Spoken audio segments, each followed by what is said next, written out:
I'd like to welcome you to a special press conference. A little unusual as we are inviting people throughout the world to watch this over the internet, and we're broadcasting on the internet as well as in a studio in New York City.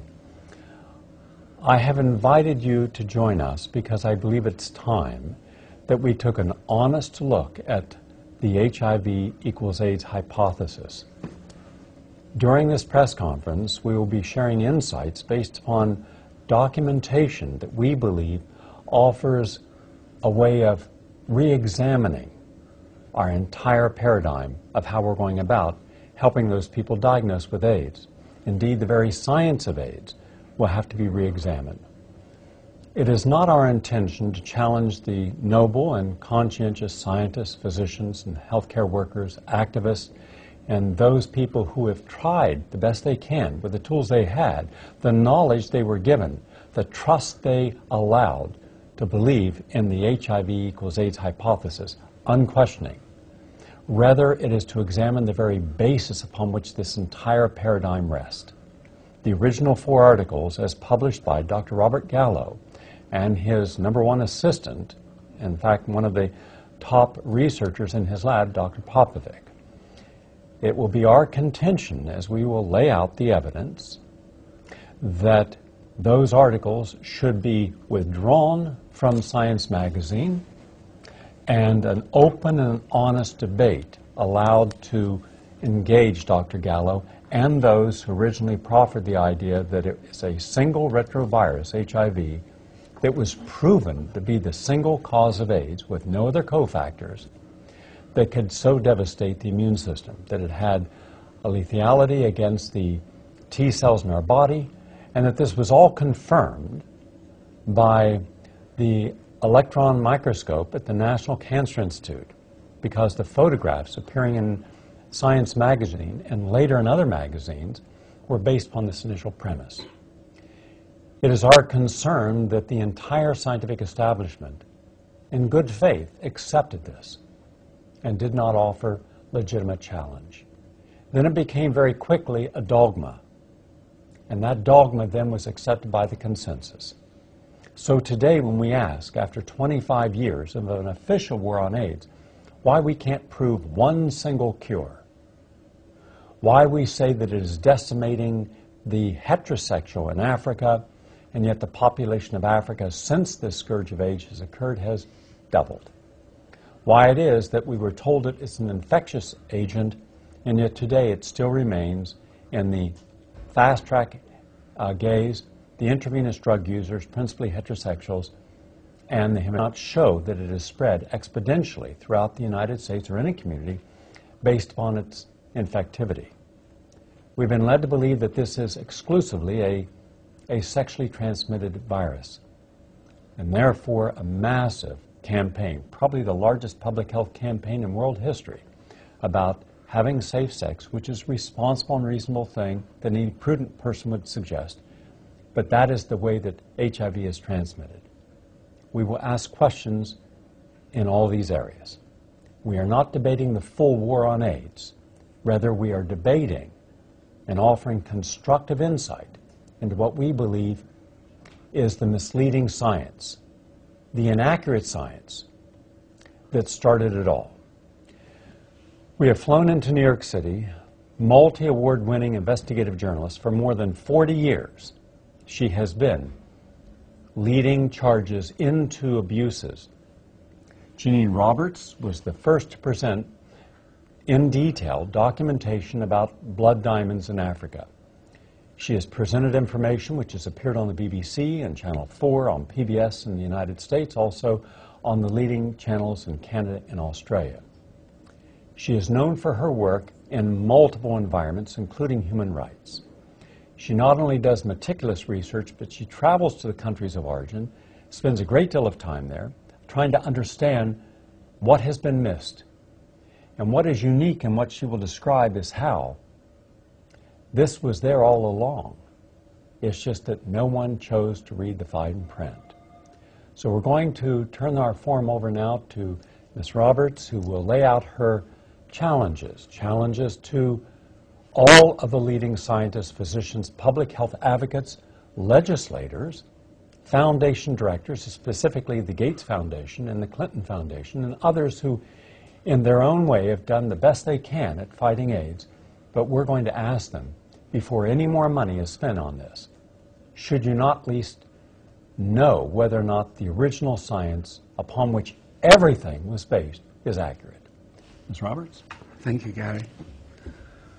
I was as astonished as anyone when I got to read the foundation papers of the AIDS research. One should understand in science that there are foundation papers that establish for all time theories. Every other scientist after that rests their work on that foundation. If the foundation's laid down poorly, then the work erected upon it is done poorly. I went back to try to discover how the HIV had spread so widely, I was told, in Africa. I went back to find out when it was first discovered, how it got into the gay population in the United States, Canada, and in the UK, because AIDS started in the UK at the same time. And I found that there have been major American government investigations, the most serious government investigations ever launched into any science, that occurred between 1990 and 1993. These were meticulous examinations under John Dingell, Democrat senior congressman, and numerous scientists nominated by the Academy of Science and by the Institute of Medicine. But I found their work had been forgotten, but I wanted to know what had they unearthed. Because since they did so much digging, I knew they had surfaced the lab documents that had been used in Robert Gallo's laboratory in the National Cancer Institute, part of the NIH in Washington, the foremost American publicly funded health research institute. And I found that unearthed under Freedom of Information, and among these was the draft of this key scientific document, the document that every major health institute in this land now claims to establish that HIV caused AIDS. What I found was a typed manuscript of this document as it was 6 days before it went for publication in the Science Journal. And on it, it was typed up by a senior professor, a senior researcher in that laboratory, Dr. Michaelis Popovic. And all over this document is the handwritten changes by the head of the laboratory, Dr. Robert Gallo. Now, I knew of this document's existence because it had been cited as proving that this doctor cheated by using the French virus from the Pasteur Institute rather than using the virus that he had found. So this document was authenticated. It had been already proved and accepted by National Institute of Sciences that the handwritten changes by Dr. Gallo, the typing was by Dr. Popovic. Well, the first page of this document said Dr. Popovic had obviously been very accurate, very honest. It said, I am using the French virus, then called LAV, which I've renamed HTLV3, which was the name of the American virus. He didn't lie. He said exactly what he was doing. He'd obviously decided that he wasn't going to cheat in any way at all. I then turned over to page 2 of this same document, and I found deletions to this document that had not been reported previously in any forum, in any newspaper, on television, nowhere. It said, despite the very best of efforts, the cause of AIDS cannot be discovered. We have not found a causative agent causing AIDS. Well, I just couldn't really believe what I was reading because this is not reported. Why isn't it reported? Well, I thought maybe it is a statement that later on in the same paper he's gone on to say, well, I thought that at first, but I reversed my opinion later on. I read his conclusion to his paper, and it was utterly consistent with his earlier statement in the same paper. The conclusion states, before it got rewritten by the head of the laboratory, that all he had managed to do was grow some of the French virus in a laboratory culture, as shown by an enzyme, RT, or reverse transcriptase. He's seen this intermittently, and he associated the presence of this enzyme, which we now know to be in every human cell, but he associated it with the presence of the French virus. That's it. His last words of his paper were, and this is the first time this has been reported like this, publicly, was that the tests on this virus now are a possibility for the future. That's it. All he did. At no point in his research, in his paper, does he claim to have tested this virus for to see if it's a pathogen. At no point did he relate it to AIDS. He didn't attempt any such experiment.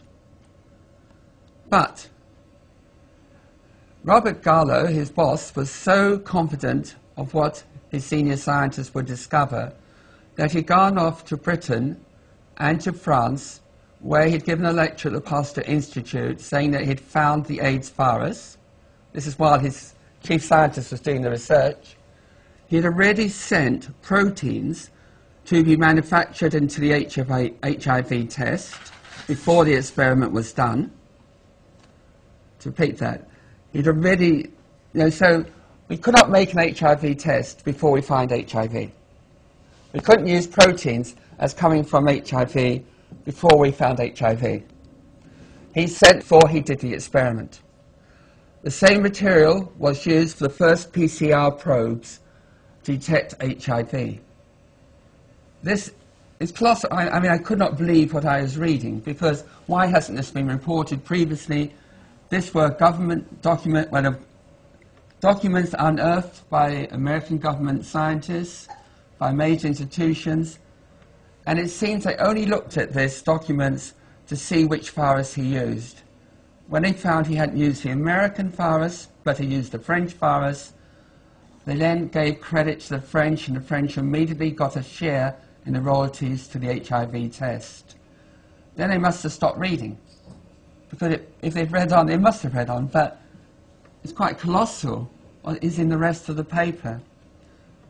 Alongside this, I found a letter, again exposed by the same government investigators, from the head of electron microscopy at the National Cancer Institute, where Robert Gallo's laboratory was situated. This is Dr. Gonda, a man of very fine reputation. He reported to Dr. Popovic and Dr. Gallo. He said, that sample of your AIDS virus that you just sent me for imaging for publication purposes, i.e. in the Science Journal, contains no virus at all. It has only in it cellular degradation products. It has nothing of the size of a retrovirus. He copied it to 3 members of the laboratory to make sure there was no mistake. This was dated 4 days before Robert Gallo gave the paper to the Science Journal for publication. In the paper as published, there are photographs, micrographs, attributed to Dr. Gonda, in which the authors of the paper, Dr. Popovic, Dr. Gallo, state it is the AIDS virus, quite contrary to Dr. Gonda's advice. I'm sorry, but this is clear fraud. I cannot conclude anything else. It doesn't matter what it goes on afterwards, but I think we should call on the editors of the Science Journal to immediately withdraw these papers. What other courses are in scientific ethics? How this paper came to light is also interesting. Dr. Popovic was very worried by what his boss was getting up to, Dr. Gallo. He had been left in charge of doing these experiments, knowing that Dr. Gallo was briefing the BBC, saying he had already found the AIDS virus. This was before the experiments were concluded. He had to type up a report already arranged for publication in the Science Journal along with 3 accompanying papers. There was nothing here that these papers were, sorry, I'm straight to sin.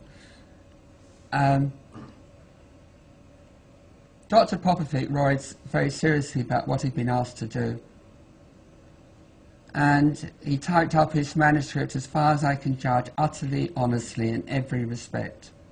I cannot fault his report. But I'm talking about his original typed manuscript. When Dr. Garlow returned from overseas, where he'd been boasting of his achievements at the Pasteur Institute, he found on his desk a typed manuscript, this typed manuscript left behind by Dr. Popovic, who had gone skiing in Utah, leaving his boss to read his findings. Remember, HIV test has already been manufactured, BBC have been briefed, the American government has been briefed. All this had been done beforehand, and suddenly he comes back and finds 10 days before it had to be handed in for publication, a report from his chief scientist saying he could not find the cause of AIDS, that it was not the French virus, because that's what he was experimenting with. He immediately phoned up Dr. Popovic and ordered his immediate return from his skiing vacation. Dr. Popovic arrived back in Washington 6 days before publication date to find on his desk this manuscript, his typed manuscript, covered with handwritten changes by his boss, saying things like, "You are mad," in the margins. Dr. Garlow totally rewrote the conclusion to the paper. The sentence that said, "We cannot find the cause of AIDS," when published said the reverse, that we think we found it. Dr. Popovic's statement that Dr. Garlow's theory about the cause of AIDS, Dr. Popovic called that statement, that theory, an assumption. Garlow crossed it out. Popovic also pointed out that when CD4 cells are lowered in the body, CD8 cells go up commensurately. There's an inverse ratio between the two. So the body, a wonderful adaptable immune system, can change CD4 cells into CD8s as wanted. That was in the paper. Dr. Popovic reported it. It was erased by the hand of Dr. Garlow. And I don't know what else to say about it, except that I'm just totally astonished by this. Because these papers are now, Dr. Garlow last year boasted that all other scientists lost their funding after he published his paper. There are many other scientists looking into possible relationships of toxins to AIDS cases, looking at other remedies, treating with antitoxins AIDS patients with success. Their work lost its funding because the establishment accepted the authenticity of this science paper. He now says it's the most referenced science paper in the world. Young scientists, in all innocence, are now going to this paper and using it as a basis for their scientific work, on the basis it must be accurate because it's endorsed by such eminent institutions. All sorts of research ever since has come. Recently, a very well received paper by Benigno Dr. Rodriguez was published, pointing out that if HIV killed CD4 cells, then it only kills 5% of those cells. It can't kill more. It's an impossibility. And they actually established there wasn't enough death of CD4 cells to cause an AIDS epidemic. So we're getting all sorts of research that's coming out in papers now, which is flummoxed. They can't really establish it. Rodriguez's paper is accepted by the establishment. They're wondering how on earth do the other CD4 cells die if HIV isn't there killing them. I should say there was another letter I discovered that Dr. Garlow wrote the day before he sent in his papers for publication. A scientist had written to him saying, "I can't find any AIDS virus in the AIDS patients. You told me what virus to look for and I can't find it." So Dr. Garlow wrote back to him, saying, "It's extremely rare to find this virus expressed in AIDS patients." Now, I mean, you can't have viral diseases typically need lots of viruses have to be present. To say it's very rare and we can only find it in a laboratory is, well, that's just one extra piece of evidence that was there in the papers, which it just doesn't fit with everything that's gone afterwards. It's quite clear that if this isn't a retrovirus causing an illness, and antiretroviral drugs are the wrong treatment. Because if it isn't a retrovirus, then you can't take a drug against antiretroviruses. And besides, they haven't managed to find any drug that will kill or remove the virus they blame. We're still struggling for a vaccine today. Why haven't we got a vaccine? Well, if you get tested for HIV and you're found HIV positive, what does it mean? That means that you've found an antibody in your blood, and that's all. It's been known by the leading scientists. I have a few questions to ask Janine.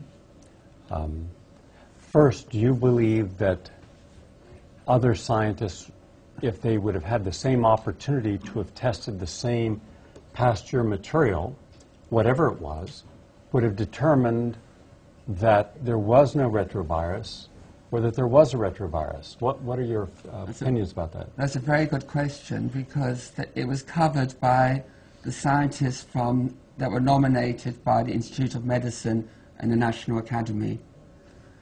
They said in '93, that is 9 years later, that Dr. Gallo had so badly recorded that key experiment that it was impossible to repeat it or verify it. That's their words, I'm quoting. But the entire basis of science is replication. Yes. If you say you've created something and it's a new discovery, fine, then you have to show everyone else that what you've done so we can do the same. And if we use your methods, your techniques, your protocol, and we're able to verify it, then that is considered a gold standard. If you're not, if I can't and no other scientist can duplicate your results, then they are brought into question. That's right. How much effort was made to duplicate Gallo's results? Gallo stopped it. It's also reported by the government investigators that he would not release his materials to any other scientist unless they signed an undertaking not to repeat his experiment. I mean, it's totally outrageous for a scientist to do that. But that was reported as possible grounds for action for scientific misconduct at the time. It's not often that we hear of a great scientist being reprimanded publicly, but Gallo was reprimanded, much like Dr. Baltimore, who won the Nobel Prize, was reprimanded. Could you explain the nature of that reprimand and why that should have been a red flag for many people within the scientific community? It should have been, because the very fact that he's stolen someone else's cell culture, when he said virus, it actually meant a cell culture. The report into his scientific work said they found about 29 serious scientific errors in these papers, and they weren't including the ones I'm mentioning now. Just elsewhere, they found his captions were false, which I fully concur with. It's totally outrageous, because they've known since '93 that those papers are riddled with faults. But what they have not reported is that they didn't find the French virus wasn't proved to cause AIDS. That is what they left out. But, I mean, to take someone else, the Pasteur Institute had provided him with, on contract, he had to keep it confidential, he couldn't use it commercially, but they provided him with a sample of cell culture, a virus they thought in it called LAV, a retrovirus. They said, we don't know if it causes AIDS or not, but we think it might. So would you like to have a look at it? And it seems that is what was in the test tubes on that day. There was also mold found in the cultures. There was a report drawn up by the investigators that they tested all the cell cultures. There was no sign of HTLV3, which we today call HIV, in any of the cell cultures used. There's massive evidence underlying this. when you have the documents, could you show some of the documents? Because in preparation for this press conference, I wanted a meticulous review of the actual documents. When you're making charges against the very basis of the largest medical paradigm in American history as far as research, more money goes into AIDS research than into cancer and heart disease. And it's now over a $250 billion enterprise with all the foundations, with all the different people. The question remains then, what would happen if everything that people were working on was shown to have been wrong? And we'll get into some of the leading scientists around the world who actually have taken the time to review the evidence. This is a facsimile copy of these documents, and to read the exact words before they're deleted as typed. Despite intensive research efforts, the causative agent of AIDS has not yet been identified. You cannot be clearer than that. This is in the paper that's internationally claimed to prove it. You can see these are all the alterations made in this paper. That is the rewritten conclusion, totally crossed out and changed. Here is my concern. Would this have been allowed in any other area of science or medicine, where original conclusions do not confirm the existence of a pathogen or a causative agent? It is still speculative. There are questions about it.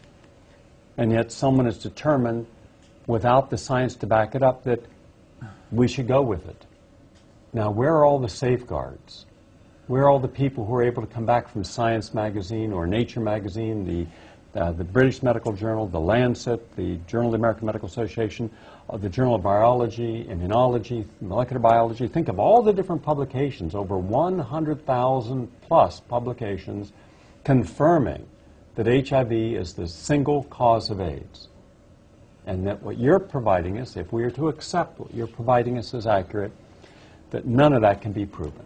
Is that what you're saying? None of it can be proven. So the entire industry of AIDS is misguided, misled, even with the best of intentions of those involved in it, with some deadly consequences. Wouldn't you believe that this deserves a major federal investigation and an investigation by the Attorney General? And wouldn't you not believe that if there are proven wrongful deaths, this could involve millions of people involved in class action lawsuits against Gallo and the lab and the National Cancer Institute and all the people that... TB. A TB patient would test HIV positive without any need to be infected.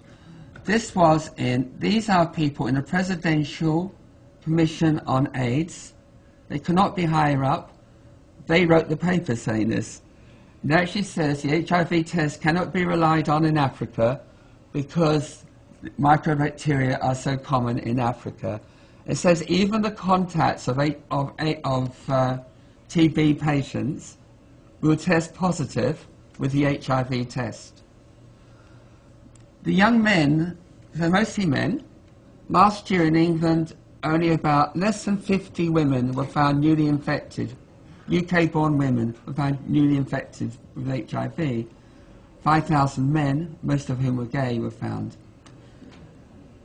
But fungi test positive. This has been known for 20 years. The people that were dying in New York, dying in LA, dying in San Francisco, dying in London, had fungal infections of the throat, they're very bad candidates who could hardly swallow anything. Their lungs were full of fungi, fungal pneumonia. Funguses, just like in the wild, eat up rubbish, they eat dead and dying cells. That's what they do in woods, that's what they do in forests, that's what they do inside our body. If these funguses test positive in the HIV test, then what is the test telling you? That you need an antifungal treatment. And I've had all these other inconsistencies, but none of them are quite the same as finding the fraudulent papers, which I say, I can't think of any other word to call them. Now let's go to some specific areas concerning this. If you start off with a false premise, if you're claiming you have a single virus, a retrovirus, and by the way, there are an awful lot of retroviruses, and I have interviewed leading retrovirologists, the leading ones in the United States, and I've asked them, how many other retroviruses have you discovered that can do what AIDS can do? And without exception, they say none. Are you familiar with any other retroviruses that can cause disease like this? No. Well, then there's supposed to be this one exception to the rule. I remember one of the professors picking up a book this thick and saying, here's a book just on retroviruses. It's about 6 inches thick. And everything that we know is in this book. And there's not a single retrovirus in this book that does what HIV does. So then my statement to this person was, if you have this virus and you're dying, shouldn't we have a lot of the virus in your body? If you're dying of hepatitis, if you're dying of herpes 6, if you're dying of cancer, if you're dying of anything else, there has to be enough in the body to overwhelm the body's immune system and specific organ systems. You can't be dying of pneumonia if you have none of the bacteria and viruses in your lung that precipitate it. You can't die of cancer if nobody can find any neoplasm or any cancer cells in your body. You couldn't die by being shot 300 times and there are no bullet holes or bullets. And yet this is the kind of science that we've been expected to accept unquestioningly by the scientific community. And those scientists who have dared venture into saying, but hold on, when I finally look for the evidence, I don't see it. Can you show me the evidence?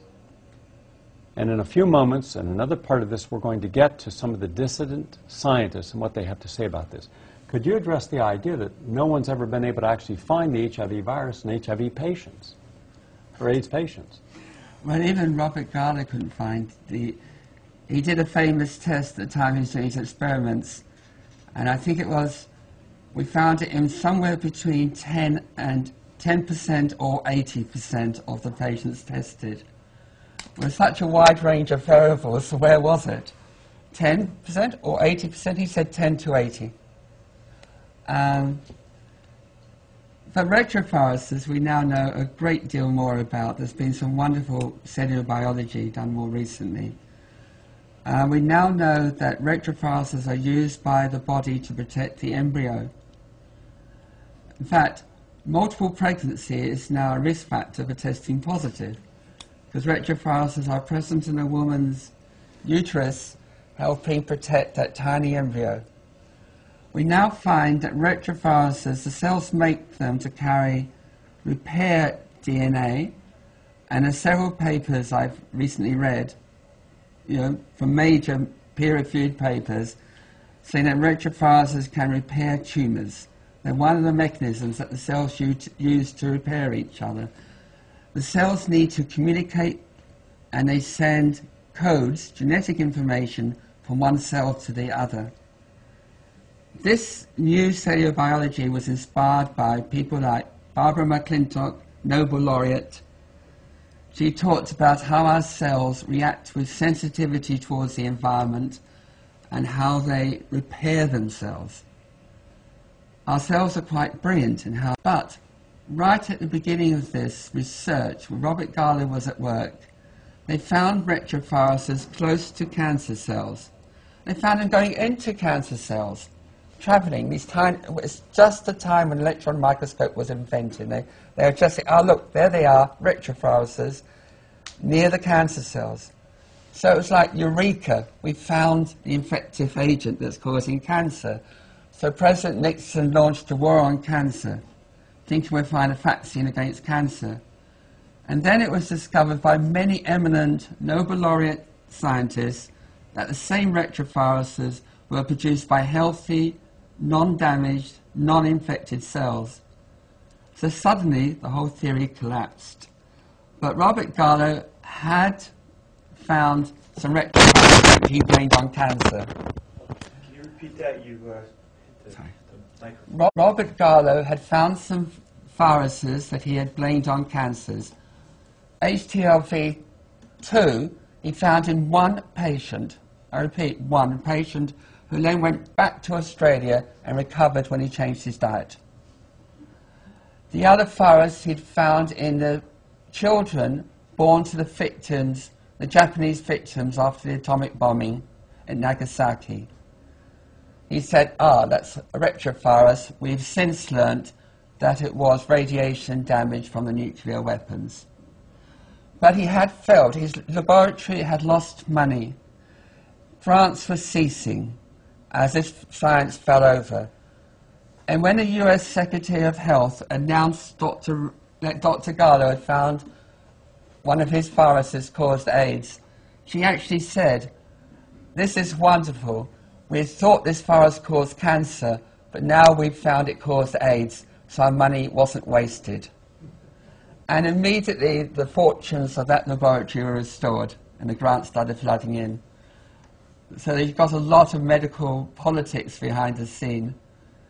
But that's how it all happened. That's why this research was undertaken in the first place. Robert Gallo was looking around for a disease to blame on this virus. But then, unfortunately, he had to take the sample from the French Institute. It's his own one, but he still couldn't prove it caused any illness. So he purloined the one from the French. Let us look at the person who was credited, and is to this day, with the co-discovery of the HIV virus, Luc Montagnier. I have a transcript, and I've watched a film and listened to an audio of him stating that he never fully isolated this virus, and that it was not able to kill a lot of T cells. Are you familiar with that? Yes, I am.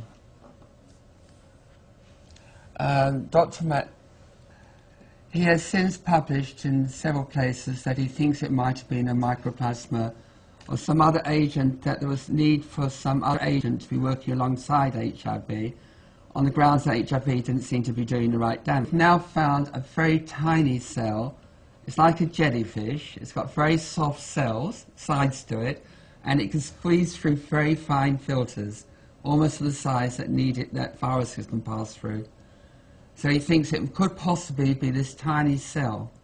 Because cells can damage cells, like humans can damage humans. So he now thinks this particular jellyfish-like cell could possibly be a co-agent in causing AIDS. He's also published that it could be stressor agents in the body that are also producing the damage. All this because HIV doesn't seem to be doing the damage which it was said to do right at the beginning. I also should say that the Robert Gallo papers do not mention the transmission of the virus. Afterwards, after they came out, American media universally reported that HIV was spread by sex. I cannot find those papers. Those papers were not there at the time that the newspapers reported this.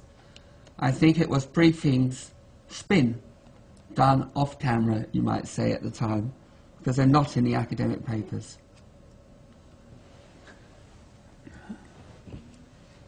We are going to open this up now for people over the internet. Give us the call letter on that again. studio@GaryNull.com. studio@GaryNull.com if you would like to address any of the issues stated thus far. Every statement by Janine Roberts is backed up by complete documentation, independently verified as accurate. We are making these documents available on GaryNull.com.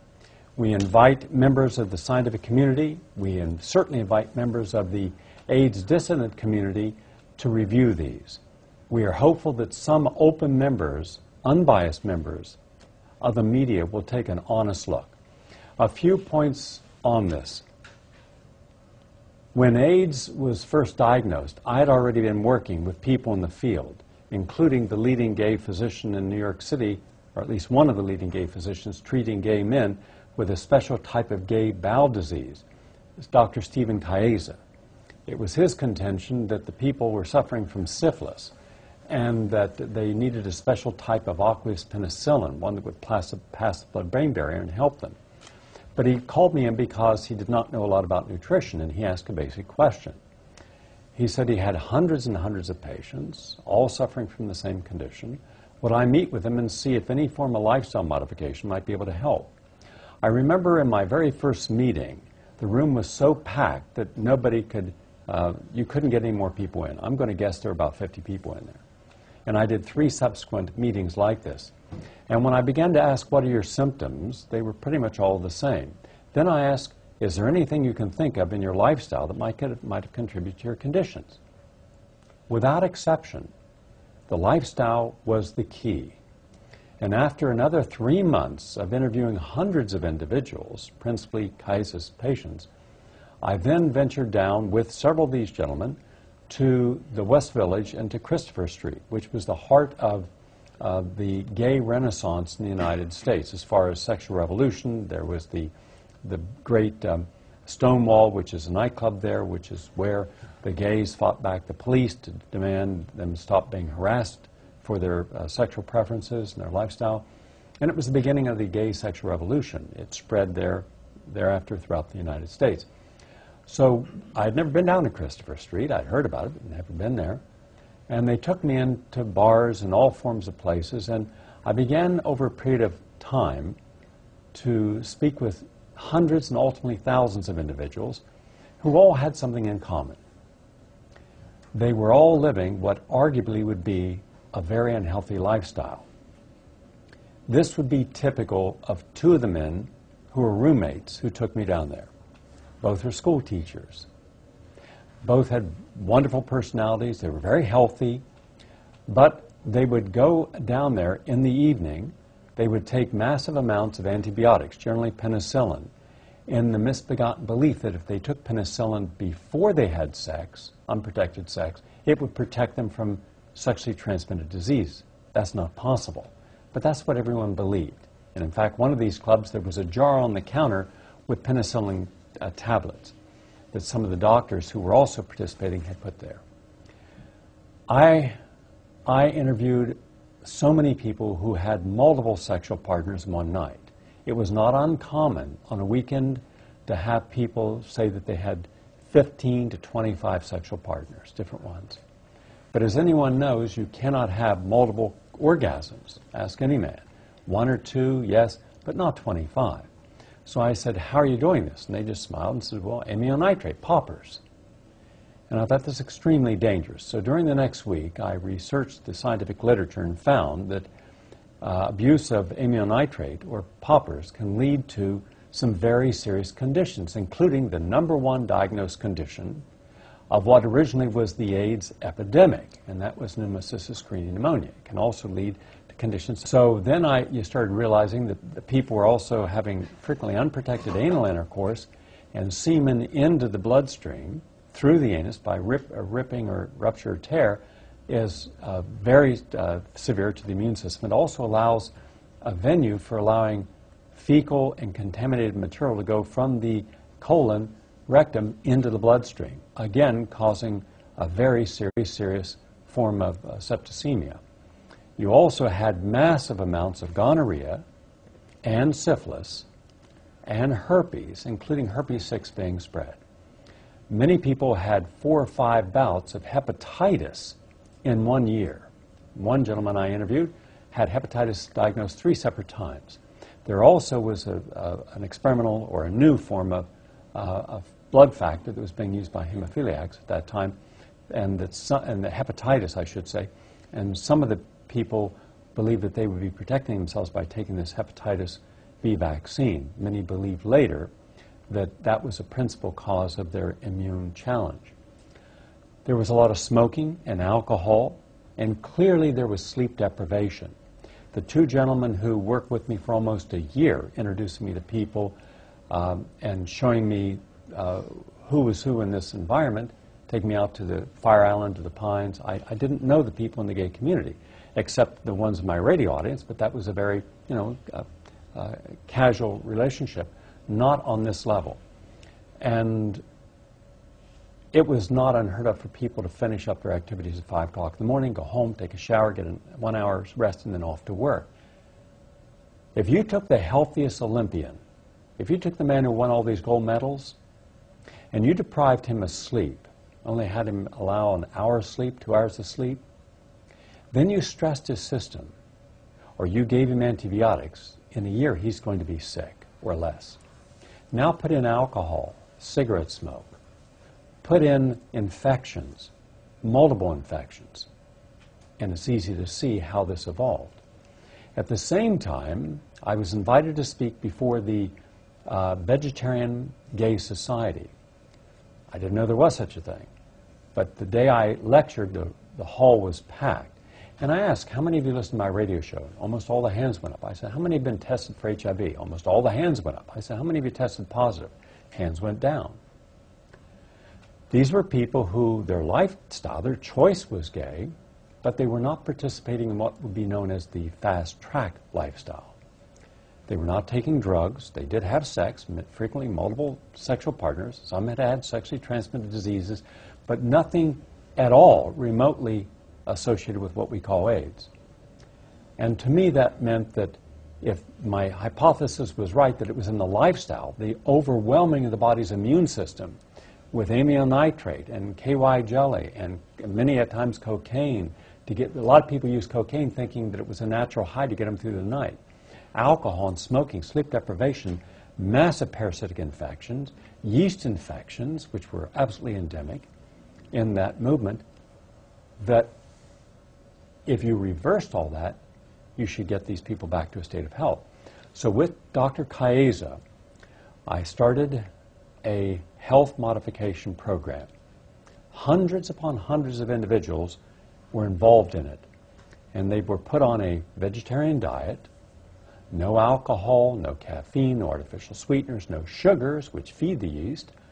They had to get a good night's sleep. They could have all the sex that they wanted, but they couldn't have unprotected sex, and they couldn't have unhealthy sex, where they exposed themselves or their partner to some form of pathogen. They couldn't take any drugs. They took a lot of supplements. Some had intravenous vitamin drips and other modalities, autohemotherapy, meditation, stress management, and counseling. At the end of about 13 months, all those that participated had made remarkable improvements. Now here's what's important. And there was only one journalist that I could find in the United States interested in this, Tony Brown, the award-winning, highly respected journalist who has a program, the Tony Brown's Journal, on PBS. He invited me to bring these individuals with their medical records showing that they had had full-blown AIDS, that they had only done lifestyle modification, and that they had made the turnaround or improvement. In many cases, full reversal.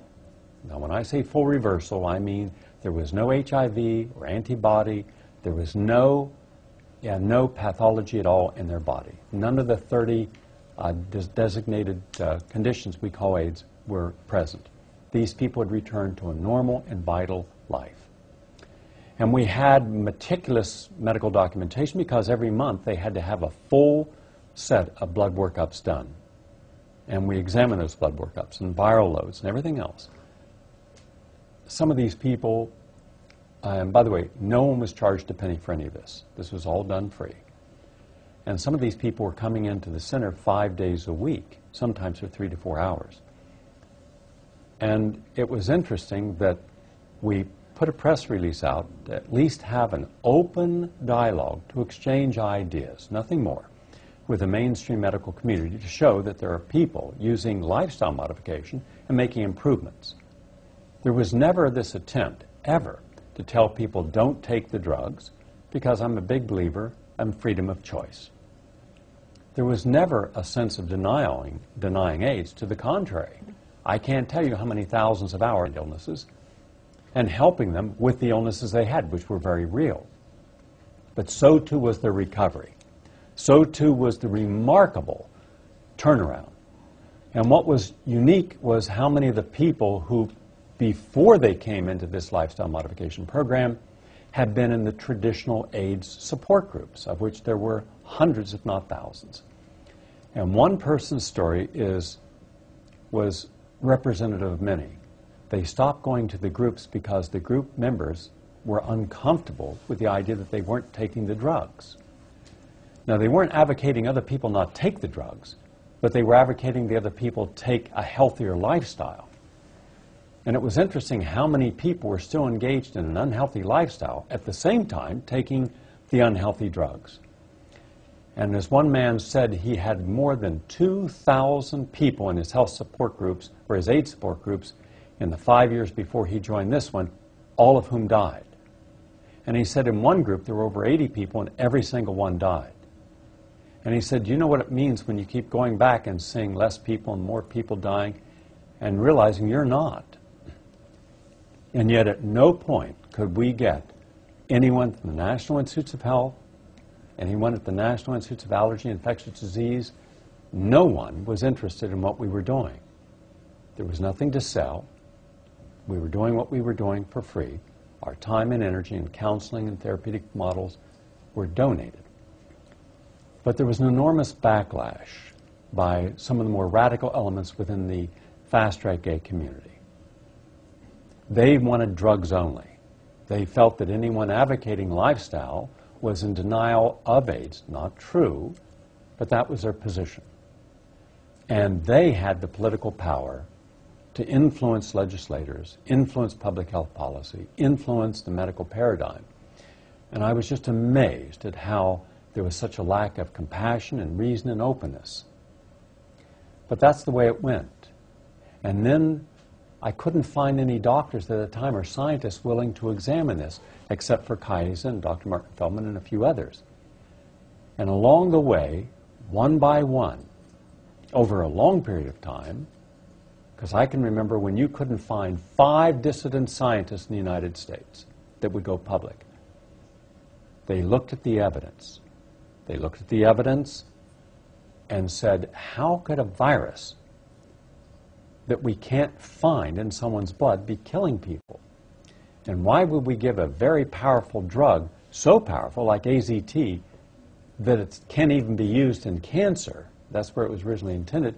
How could we possibly allow that to be used in AIDS, where people are already sick? If you give a decimated immune system, AZT, you could kill the person.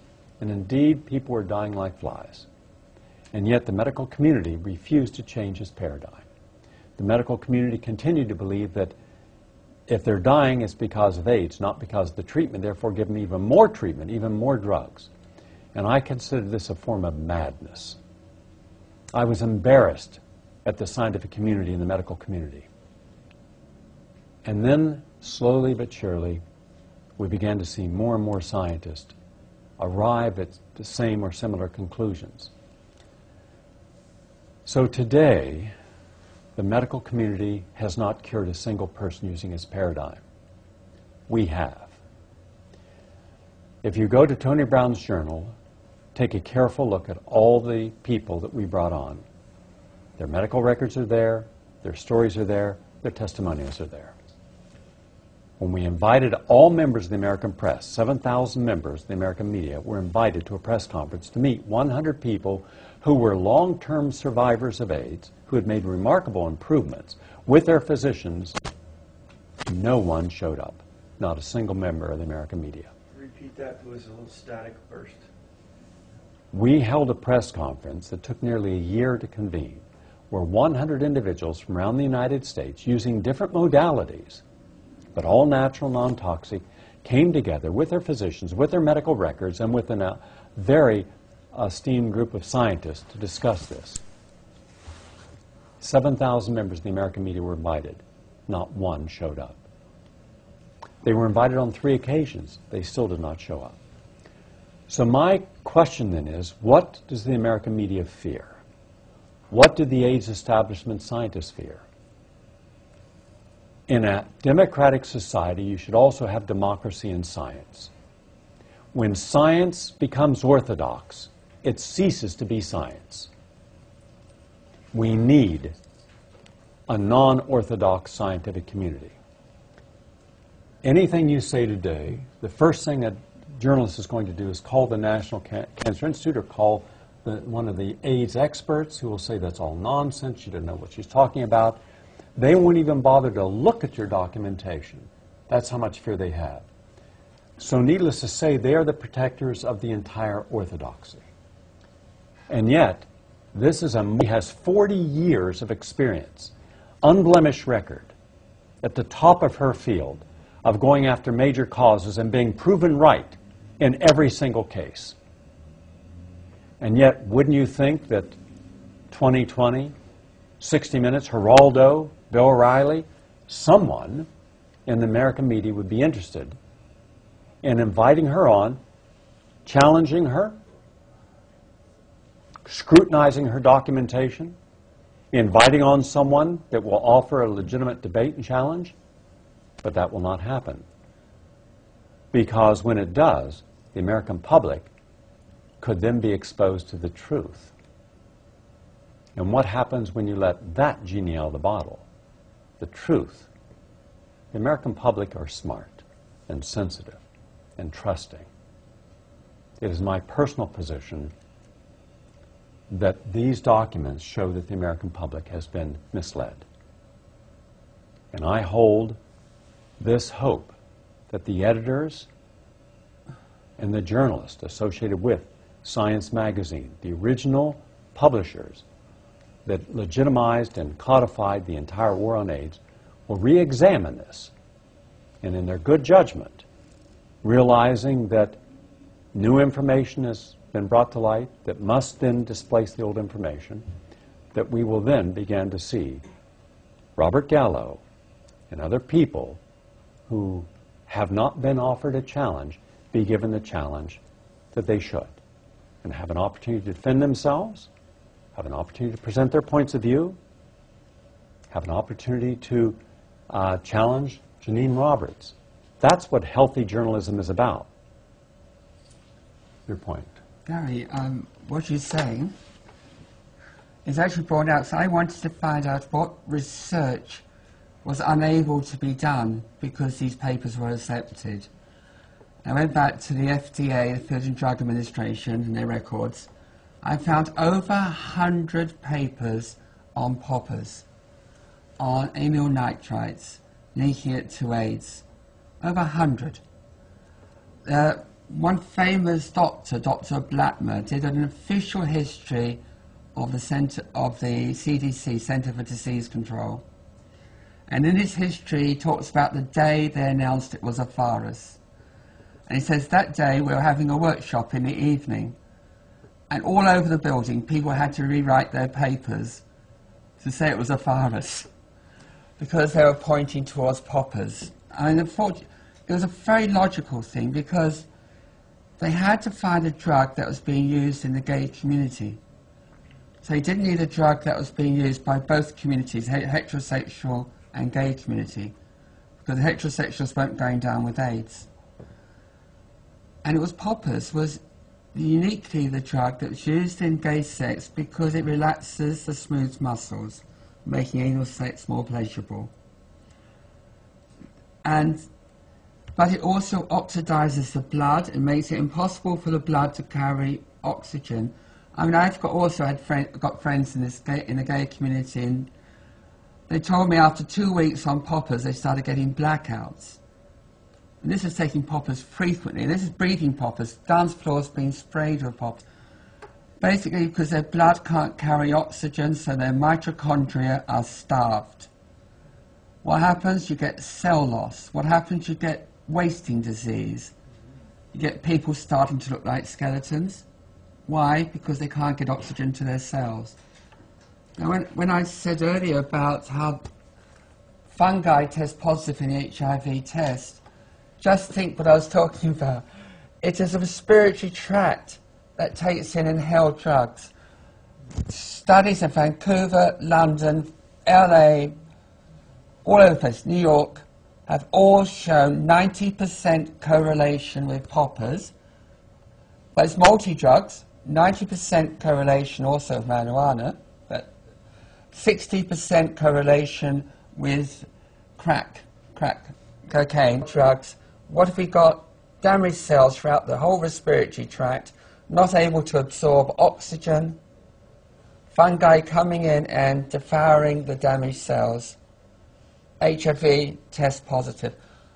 This is, if I went back on this, it's because finding there was frauds in the HIV papers, you then go, but AIDS really existed.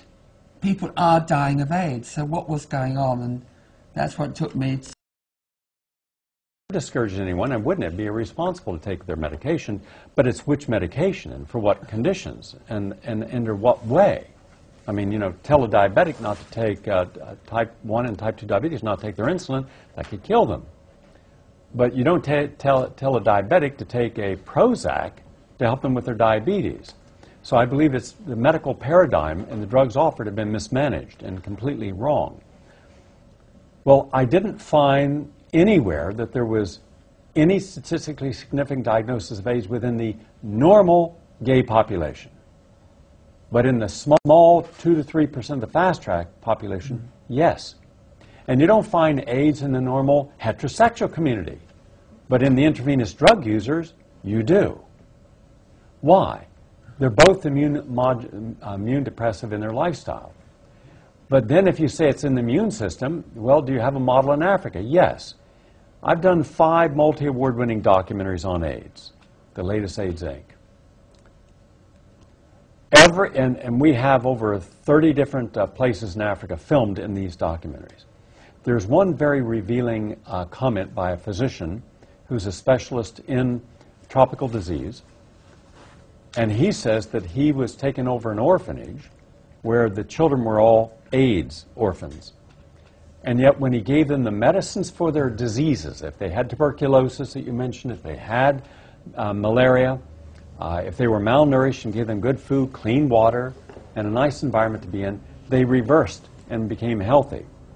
Well, how can they be helping people in Africa by cleaning up their environment? How can I be helping overcome this deadly virus with lifestyle modification?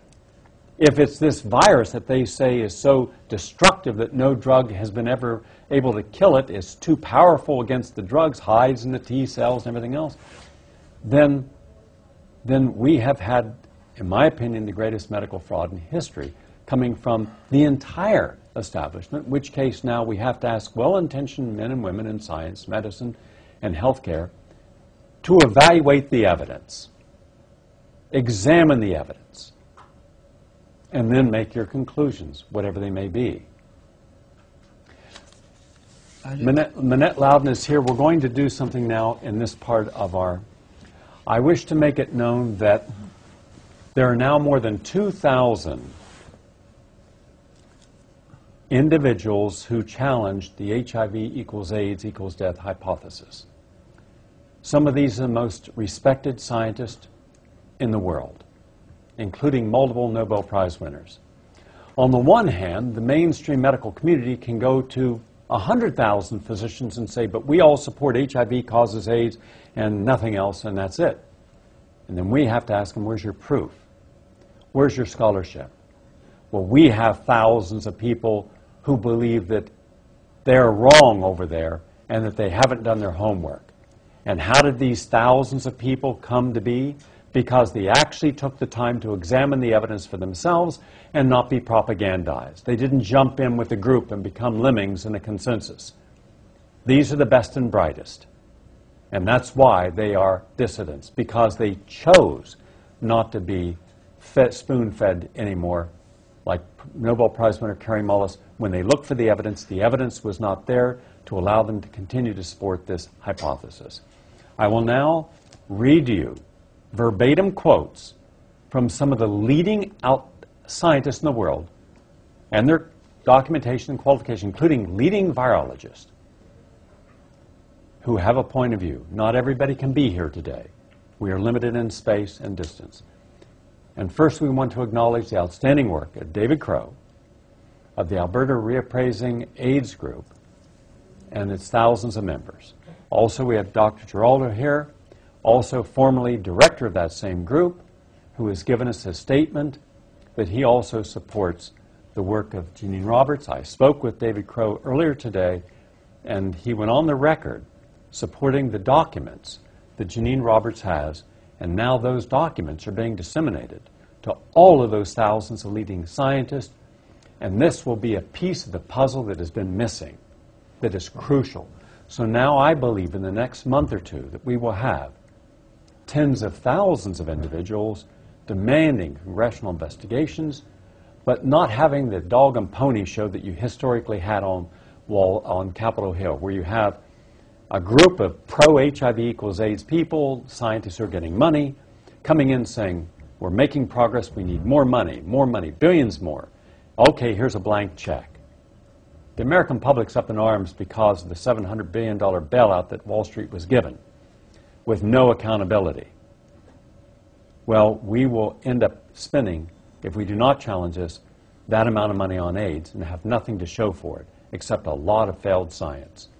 I might also mention that look at the #1 cause of death in many people with AIDS. It is liver failure, which is not one of the 30 conditions that is causing AIDS. Instead, it is the side effect of the medications. And examine carefully and honestly the science behind AZT. An outstanding researcher, a woman of outstanding and impeccable credentials and character, was a part of the AZT study group at the university. And when she saw that they were excluding people who had died, that the people were pulling their pills and opening up and seeing which were sweet, and therefore the placebo, the lactose, she said, this is a terrible study. It's not a double-blind study. I have read all of her reports to the FDA, and all of her work was thrown aside. When the fix was in that this should be fast-tracked, it was fast-tracked. All dissidents and all decent ethical researchers, and you know who that is, don't you? Lynn Gannett. All right, I'm going to quote individuals that I believe that you should know about. And the next time an Orthodox AIDS person has a say and says, well, there's nobody of credibility, there's nobody of quality, there's nobody who is credentialed who believes all this nonsense. Here are some people who couldn't be here today, but I am going to read, and Minette Loudon is going to read for them. This is from Dr. Hiram Canton, PhD, ethicist, head of the School of Applied Ethics. Excuse me, Gary, can you repeat that? This is static first. This is from Dr. Hiram Canton, PhD and ethicist, head of the School of Applied Ethics at Griffith University, Brisbane, Australia. Quote, the first casualty of the war on AIDS was the integrity of science. The exact moment of the crime, 1984, a press conference where the then U.S.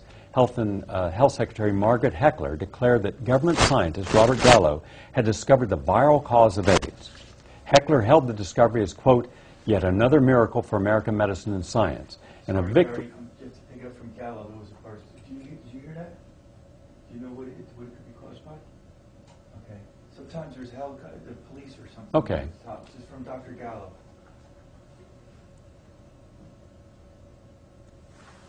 It was April 1984, press conference where the then Human Secretary Margaret Heckler declared that government scientist Robert Gallo had discovered the viral cause of AIDS. Heckler held the discovery as, quote, yet another miracle for American medicine and science, and a victory over the dreaded disease. If smoke and mirror tricks are miracles, then miracle it was. Neither Gallo nor the Pasteur Institute proved the virus was pathogenic. Indeed, they did not even isolate it, as the Pasteur Institute later admitted. But the spin doctors at the National Institutes of Health had organized leading journals to endorse Secretary Heckler's, quote, miracle with the seal of science. From that moment, all AIDS research and policy were based on a speculation converted to dogma by bureaucratic power. This initial obvious whopper, victory over dreaded disease, into a never-ending sickness saga that extorts money and grinds millions into the muck of bad medicine, be informed. Withdraw your consent from the most malignant fraud ever perpetrated in the name of medicine. Be aware that the primary truth in the war on AIDS is that powerful agencies have declared war on you and your loved ones, regardless of your HIV status. Be aware that AIDS science is 90% mindless repetition and 10% deeply inconsistent findings of no clinical value, unquote. From Professor David Rasnick, biochemist, and he holds 6 patents on the protease inhibitors, the drugs used in AIDS, and was initially a major proponent that HIV equals AIDS and equals death. Quote, in 1990, at the San Francisco AIDS conference, HIV co-discoverer Luc Montagnier announced that HIV did not, after all, kill T cells and could not be the cause of AIDS. Within hours of making this announcement, he was attacked by the very industry he helped to create. The HIV hypothesis of AIDS is the biggest scientific medical blunder of the 20th century. The evidence is overwhelming that HIV is not contagious, not sexually transmitted, or caused by HIV. The physicians who know or suspect the truth are embarrassed or afraid to admit that HIV tests are absurd and should be outlawed, and that the anti-HIV drugs are injuring and killing people. As a scientist who has studied AIDS for 20 years, I have determined that AIDS has little to do with science and is not even primarily a medical issue. AIDS is a sociological phenomenon held together by fear, creating a kind of medical McCarthyism that has transgressed and collapsed all the rules of science and has imposed a brew of belief in pseudoscience on a vulnerable public. And mind you, this was a mainstream scientist within the AIDS community whose very drugs were used by hundreds of thousands of people until he looked for the truth. This is from Dr. Donald W. Miller, medical doctor, Harvard University, Dartmouth, and professor, University of Washington School of Medicine. Quote, AIDS is a government-defined disease. The CDC and the government-funded investigators accept as fact the supposition that AIDS is caused by HIV and is sexually transmitted. This is not to be questioned, but this HIV equals AIDS model does not jibe with the true facts of the matter. Only 1 in 1,000 unprotected sexual contacts transmits HIV, and only 1 in 275 U.S. citizens has antibodies to the virus. Consequently, the average uninfected person would need to have 275,000 random unprotected sexual contacts to acquire sexually transmitted HIV. And finally, just on the politics of this, we have Tony Brown, one of the most courageous and ethical journalists in the United States.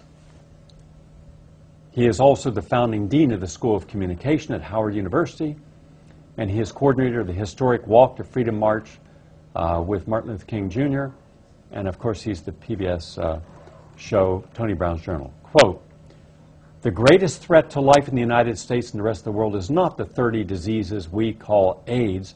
It is the multi-billion-dollar AIDS industry composed of government, academic, medical, and industrial interests in the United States.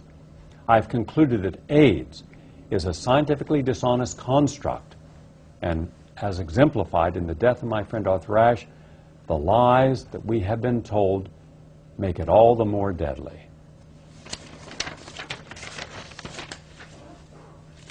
On Dr. Robert Gallo, these are the views of individuals who have not been invited on public television, where that would be the most appropriate forum to challenge Dr. Gallo. Dr. Gallo deserves every opportunity to defend himself in any court of public opinion or any other jurisdiction. Therefore, allow Gallo and his detractors an opportunity to face each other and let the audience decide who is correct. Here is Dr. Joseph Sonnabend. He is a founder of the American Foundation for AIDS Research, AMFAR. Quote, "Gallo was certain, but the point is not to focus on Gallo. It's us, all of us in the scientific community. We let him get away with it. Nobody would say a word against Gallo. It had a lot to do with patriotism, the idea that this great discovery was made by an American."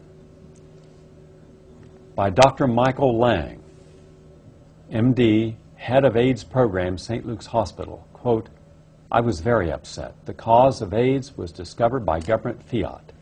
I've been working with the Pasteur Institute for 6 months, but then the Gallo announcement was made at a press conference. As far as I'm concerned, from that point on, AIDS research turned into seedy criminal politics, and it remains that way. I was far from convinced by the data that they had then, and I'm still not convinced. We were all forced into a very dogmatic and simplistic view of what caused AIDS. Today, I think that even the greatest proponents of HIV no longer believe that it does all the damage to the immune system by itself. There have to be other factors involved. And because the HIV hypothesis, there has been little or no research done on what other factors may cause AIDS." We have Dr.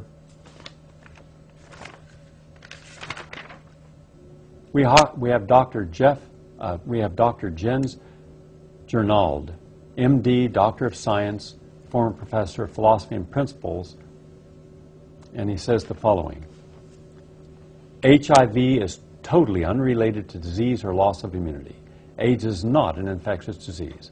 Robert Gallo and his HIV equals AIDS hypothesis club are unscientific quacks, as I've been alleging since 1988.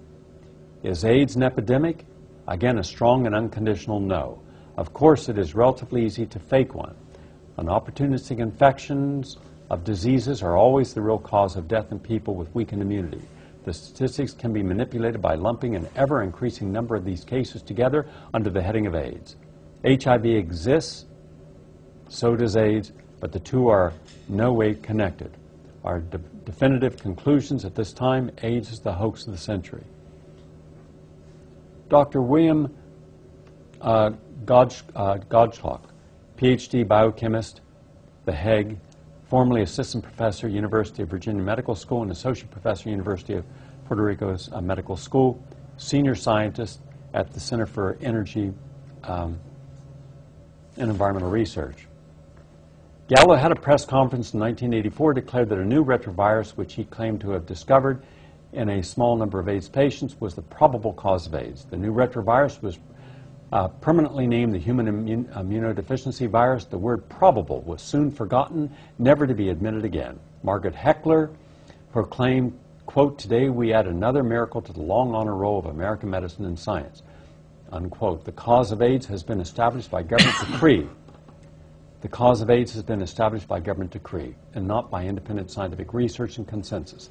Incredible as it may sound to most, it is a fact that there is no proof whatsoever of HIV causing AIDS, in spite of the ever-present dogmatic pounding of all these years by the media and the phrase HIV, the virus that causes AIDS. Directly after the press conference, Gallo patented his method for testing against HIV antibodies, which has since made him a multimillionaire. As will be explained in the following, the test is not only grossly inadequate and totally unnecessary, but turns into an insidious death trap for those who happen to test positive. And a few more here. And this is one of the most respected scientists in the world.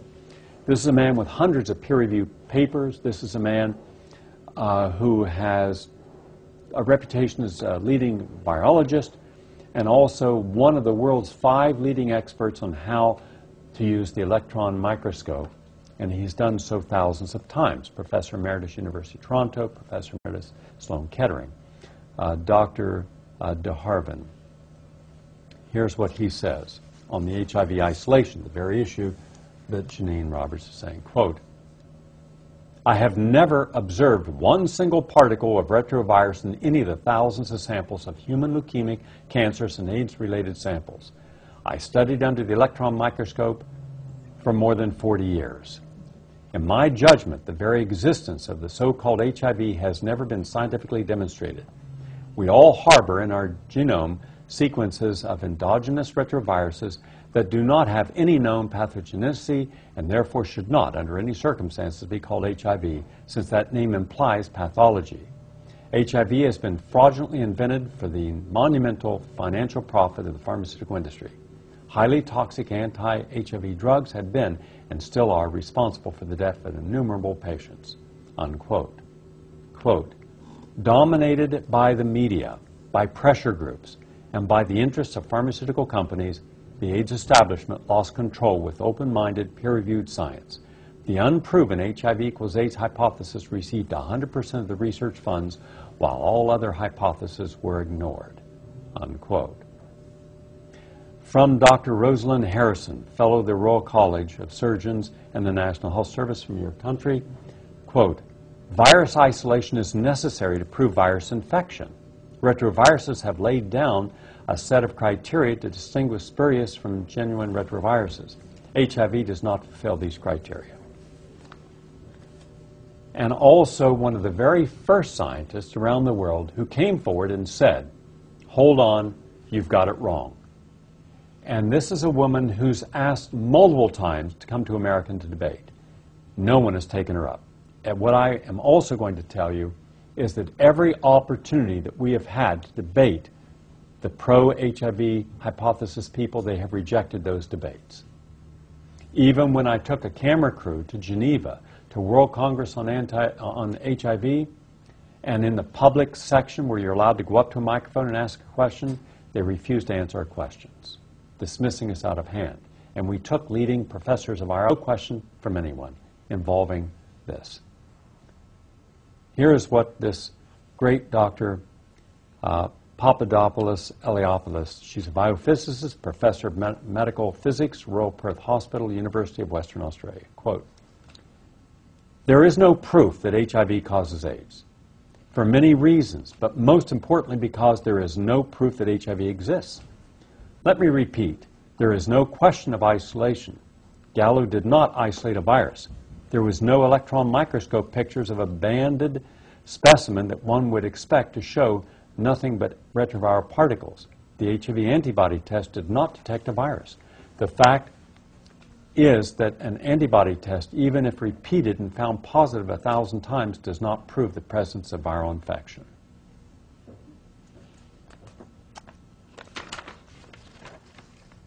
Professor of Pathology, Professor of Medicine, University of British Columbia, Professor James Hudson. Quote, "I stopped going to AIDS meetings several years ago. I could no longer stand the stress of restraining myself from getting up and shouting rubbish. None of these investigators isolated actual viruses or viral genomes. All they do is add some primers to a PCR mixture and pretend that the printout represents HIV genomes. None of this has been proven, and furthermore, the PCR technique was never conceived as a quantitative measure of anything. In view of this, we should always qualify our usage of the term viral load. Otherwise, we fall into the trap of subscribing to their hypothetical nonsense. I do not believe there is an AIDS epidemic in Africa or Asia. People there are still dying from the combined effects of chronic infectious diseases, plus malnutrition, poverty, and other factors, just as they always have." One more. And this is from the co-founder of the HIV virus, the virologist, Pasteur Institute, Dr. Luc Montagnier. Quote, "AIDS does not inevitably lead to death, especially if you suppress the cofactors that support the disease. It is very important to tell this to people who are infected. I think we should put the same weight now on the cofactors as we do on HIV. Psychological factors are critical in supporting immune function. If you suppress the psychological support by telling someone he's condemned to death, your words alone will condemn him. We did not purify, isolate the virus. We saw some particles, but they did not have the morphology, meaning shape, typical of retroviruses. They were very different. What we did not have, as I have always recognized, is that it was truly the cause of AIDS." Now, mind you, the co-founder didn't isolate it. Why, then, have we gone on this way? One other personal observation before I go over to Manette Loudon, who will be reading this. We have more than 2,000 outstanding scientists, Nobel Prize winners, professor emerituses in virology, molecular biology, public health, who all are so outraged that they're willing to go on the record and risk their reputations. I said, I believe that says something. They want a debate. They want to have testimony. And yet, no one has invited them to do so. So we are presenting some of their views now. But all 2,000 of their views are on my website, their credentials, their background, and their statements. For the average person who is easily misled, for the average legislator, also equally misled, understand this about AIDS in Africa. And please share this if anyone knows him with Bill Gates or Bill Clinton, because their efforts could help so much to correct what is wrong in Africa and save lives. Through their foundations and their pharmaceutical company contacts, giving expensive drugs is not the answer. Let's just use one example. Let's use South Africa, the largest country there. You have the largest identified number of people suffering from HIV infection and AIDS in Africa. You have a large African group of industrialists, multinationalists, financiers. They have no AIDS. You have, living in that same area, the mercantile groups. People own their own businesses, successful business people. No AIDS. You have a large bureaucracy, school teachers, police officers, firefighters, medics, bureaucrats. No AIDS. You have a large professional class, doctors, engineers, professors, accountants. No AIDS. And then you have a field that's about a mile wide, mile and a half. And there you have one of the largest ghettos in Africa. And there you have an epidemic of AIDS. Now just use common sense, no science. How smart would this virus be that it would skip over you if you're an industrialist, a banker, a police officer, or a professor, and infect you only if you live in this ghetto? And that is what AIDS is in Africa. Massive poverty. Add something there, Because this is the difference.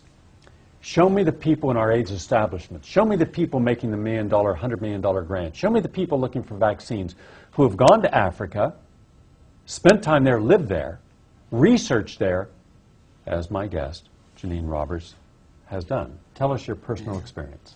I went out to South Africa just over a year ago to do